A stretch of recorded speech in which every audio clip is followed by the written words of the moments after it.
ચાલો. નમસ્કાર વિદ્યાર્થી મિત્રો, હું રોહિત સોંદરવા ફરી આ એક અગત્યના નવા સેશન સાથે આપની સાથે આવ્યો છું. આ સેશનમાં તો કે આવનારા સમયમાં જે જીએસઆરટીસી છે એમાં તો કે એમાં ડ્રાઈવરની સૌથી મોટી જગ્યા આવવાની છે. ડ્રાઈવરની સાથે સાથે તો કે અહીંયા કંડક્ટરની જગ્યા આવશે ને આ બે આવશે તો પાછળ હેલ્પરની જગ્યા પણ આવવાની જ છે. તો અહીંયા તો કે ભાઈ જે લોકો પાસે હેવી લાયસન્સ હોય, સાથે સાથે 12 પાસ હોય, 4 વર્ષ તમારી પાસે જૂનું લાયસન્સ હોય, અનુભવ હોય, તો અહીંયા તો કે અહીંયા તમારા માટે એક સારી તક છે, કેમ કે અહીંયા મોટી જગ્યા આવવાની છે.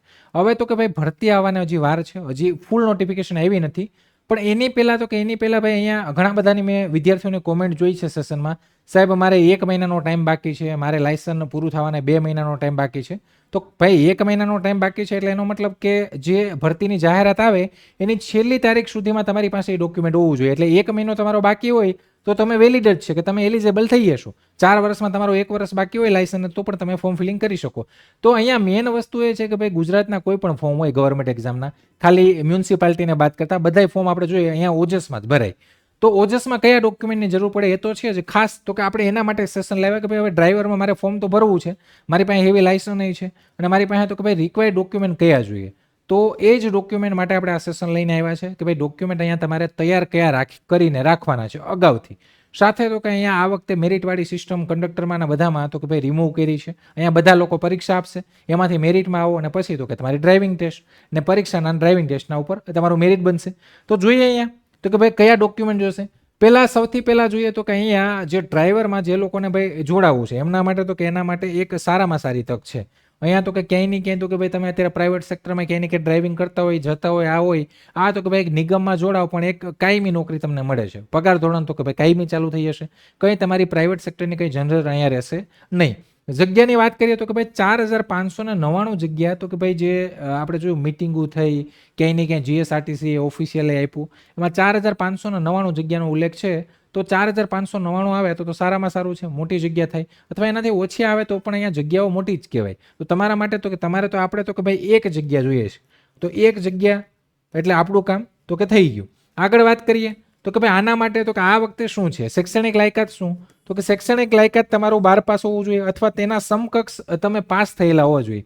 જો હવે પેલું ડોક્યુમેન્ટની વાત કરીએ તો કે જો તમે 12 પાસ હોય તો 10માની અને 12માની માર્કશીટ ને તમારી લિવિંગ સર્ટિને તો જોઈએ જ. સાથે તો કે 12માના સમકક્ષ જો તમે કોઈ કોર્સ કર્યો હોય તો સમકક્ષ સર્ટિફિકેટ છે તમારે જે તે બોર્ડમાંથી કઢાવવું પડે, એટલે કે એ કઢાવી લેજો. 12ના સમકક્ષ તમે કોઈ પણ કોર્સ કર્યો હોય તો તમારે એનું જે સમકક્ષ સર્ટિફિકેટ છે એ તમારે બોર્ડમાંથી કઢાવી લેવાનું. સાથે 25 થી 35 વર્ષની ઉંમર, ઉપરની વયમર્યાદામાં છૂટછાટ મળશે અનામત કેટેગરીને. અહીંયા લાયસન્સ અને અનુભવની વાત કરીએ તો હેવી ડ્રાઇવિંગ લાયસન્સ હોવું જોઈએ અને 2 જ હોવું જોઈએ. ડીઝલ સહિત ભારે વાહનનો તો કે ભાઈ 4 વર્ષનો અનુભવ અને લાયસન્સ તમારો હોવો જોઈએ. વચ્ચે ક્યાંય જો તમારો બ્રેક હશે તો એ ક્યાંય ધ્યાનમાં લેવામાં આવશે નહીં. એના પછી વાત કરીએ તો કે હવે ફિટનેસમાં આ લોકોએ ઓફિશિયલી જે આરઆર આવ્યા, આ બધું આરઆરમાં લખેલું છે ભાઈ, આ કંઈ મારા ઘરનું કંઈ હું તમને નથી કહેતો. જે જીએસઆરટીસીના નવા આરઆર આવ્યા ને એમાં આ બધું લખેલું છે. એટલે ઘણા કહેતા હોય કે ભાઈ હવે સાહેબ આમાં શું છે, આ તો આ એવું નથી, આરઆરમાં જ આ બધું લખેલું છે. મેડિકલ વિઝનમાં તો કે ભાઈ એકદમ ચોખ્ખું વિઝન હોવું જોઈએ. અહીં ડ્રાઇવિંગ કરવાના છે ને બસમાં ઘણા બધા બેઠા હોય એને લઈને તમારે જવાનું છે, એટલે વિઝન તો સારું જ હોવું જોઈએ. બાકી તો કે ભાઈ પછી બીજા પાટે ગાડી ચડી જાય. અહીંયા તો કે અહીંયા કલર વિઝન ના હોવું જોઈએ. કલર વિઝન છે એ એકદમ અગત્યનું છે. કલર બ્લાઇન્ડનેસ તમારું હોવું જોઈએ નહીં. કલર વિઝન હશે તો પણ તમે અહીંયા એપ્લાય નહીં કરી શકો, ભલે તમારી પાસે હેવી લાયસન્સ જો કે ન જ બને. કલર વિઝન હોય તો તમને ક્યાંય ને ક્યાંય કલર ઓળખવામાં તકલીફ પડે, એટલે કલર વિઝન અહીંયા ચાલશે નહીં. લઘુત્તમ ઊંચાઈ તો કે ભાઈ પુરુષ ઉમેદવારો માટે 162 સેન્ટીમીટરની અહીંયા નિર્ધારિત કરી છે. એમાં એસટી ઉમેદવારો હોય તો 160 સેન્ટીમીટર. મહિલાઓ માટે તો કે ભાઈ મહિલાઓ માટે જે જૂનો રૂલ હતો એ જ યથાવત છે, એમાં કોઈ ચેન્જ કર્યો નથી. એના પછી વાત કરીએ તો કે હવે અહીંયા શું થશે આ વખતે તો કે ભાઈ ફોર્મ ભરો. ફોર્મ નોર્મલી તો કે અહીંયા ઓજસ ઉપર જ ભરાશે. ઓજસ ઉપર ફોર્મ ભરાઈ જાય, તમારું ભરતી આવે પછી ઓજસ ઉપર ફોર્મ ભર્યું પછી તમારી લેખિત પરીક્ષા 100 ગુણની રહેશે. આ પરીક્ષાનો સિલેબસ કયો રહેશે સાહેબ? તો સિલેબસ એવું જ લાગે છે કે ભાઈ જે જૂની ડ્રાઈવરની ભરતી હતી એમાં સિલેબસ હશે એ જ રહેશે. તમારા રોડ સેફ્ટી ને મોટર વ્હીકલ એક્ટ ને સામાન્ય જ્ઞાન ને બધું મિક્સઅપ. એનો 100 માર્કનું પેપર આપો. પેપરમાં તો કે ભાઈ જગ્યા માની લો કે 4599 જગ્યા આવી એટલે હવે 4500 આવી તો 4500ના 2 ગણા, એટલે કે એનો મતલબ 9000 લોકોને અહીંયા પાસ કરશે, એટલે કે 1:2ના પ્રમાણમાં પાસ કરશે. આ 2 ગણા લોકો છે એ ક્યાં જાય તો કે એ ડ્રાઇવિંગ ટેસ્ટ આપશે. ડ્રાઇવિંગ ટેસ્ટ તો કે 50 માર્કની તમારી ડ્રાઇવિંગ ટેસ્ટ રહેશે ને એમાં તો કે એમાં તમારે 35 ગુણ લાવવાના. ત્યારે તમે પાસ થાઓ. જો 34 આવે તો એ તમે ફેલ. 35 ની ઉપર જેટલા લાવો એ તો કે 35 ની ઉપર લાવો એ કામના છે. શા માટે? તો કે તમારે સિલેક્શન જે ફાઇનલ મેરિટ બનશે એમાં તો કે લેખિત પરીક્ષા જે 100 ગુણની છે એના 40% ગણા છે. અને જે ડ્રાઇવિંગ ટેસ્ટ તમે 50માંથી જે માર્ક લાવો એના 60% ગણાશે. એ બેનો તો કે એ 2 પ્લસ થાય ને એની બેઝ ઉપર તો કે એની બેઝ ઉપર મેરિટ બનશે. આ મેરિટ ઉપર તો કે આ જ મેરિટ ઉપર તમારું ડીવી ને એ જ મેરિટ ઉપર તમારું સિલેક્શન થશે. તો આ આખી પ્રોસેસ છે. હવે ડોક્યુમેન્ટ કયા તો કે ભાઈ એક તો શૈક્ષણિક લાયકાત, જો તમે 12 પાસ, કેમ કે 12 પાસ તો અહીંયા 10 પાસ તો નહીં હાલે, અહીંયા 12 પાસ તો જોહે જ. 12 પાસ કે એના સમકક્ષ હોય તો એનું સર્ટિફિકેટ સાથે લિવિંગ સર્ટિફિકેટ. બીજું આધાર કાર્ડ છે ભાઈ, એ તો અત્યારે તમને ખબર છે કે આધાર કાર્ડ વગર તો કંઈ હાલતું નથી. આધાર કાર્ડ તો રાખવાનું, ચૂંટણી કાર્ડ હોય તો ચૂંટણી કાર્ડ, આધાર કાર્ડ હોય તો ચાલે. સાથે 12 પાસ અથવા એના સમકક્ષની માર્કશીટ ને એ લિવિંગ સર્ટિફિકેટ. તમે જો કાસ્ટ સર્ટિફિકેટ SC ST હોય તો તમારું જાતિનું પ્રમાણપત્ર, OBC હોય તો નોન ક્રિમિલિયર, સાથે EWS હોય તો EWS સર્ટિફિકેટ. તો આ તમારે તૈયાર રાખવાના. સાથે લાયસન્સ, એટલે કે બધા વેલિડ હોવા જોઈએ, કોઈ એક્સપાયર્ડ ડોક્યુમેન્ટ ના હોવા જોઈએ. લાયસન્સ તમારું 4 વર્ષ જૂનું હેવી લાયસન્સ હોવું જોઈએ, બેઝ હોવો જોઈએ એની સાથે સાથે. એના પછી અનુભવ, માન્ય ટ્રાન્સપોર્ટ અથવા કંપનીનો 4 વર્ષનો અનુભવનો દાખલો, એક્સપિરિયન્સ સર્ટિફિકેટ હોવું જોઈએ.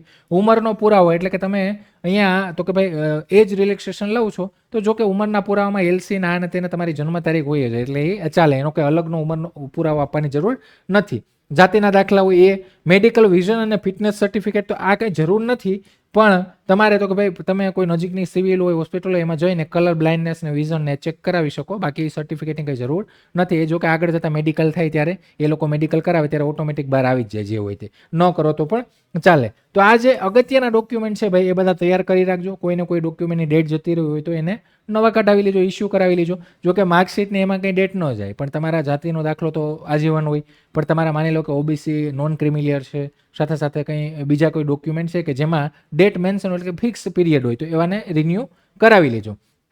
તો આ છે. અને ડ્રાઈવરમાં તો કે ભાઈ ડ્રાઈવરમાં આપણે હાઈકોર્ટની જે ભરતી આવી હતી તો હાઈકોર્ટમાં પણ આપણે સારું રિઝલ્ટ આપ્યું છે.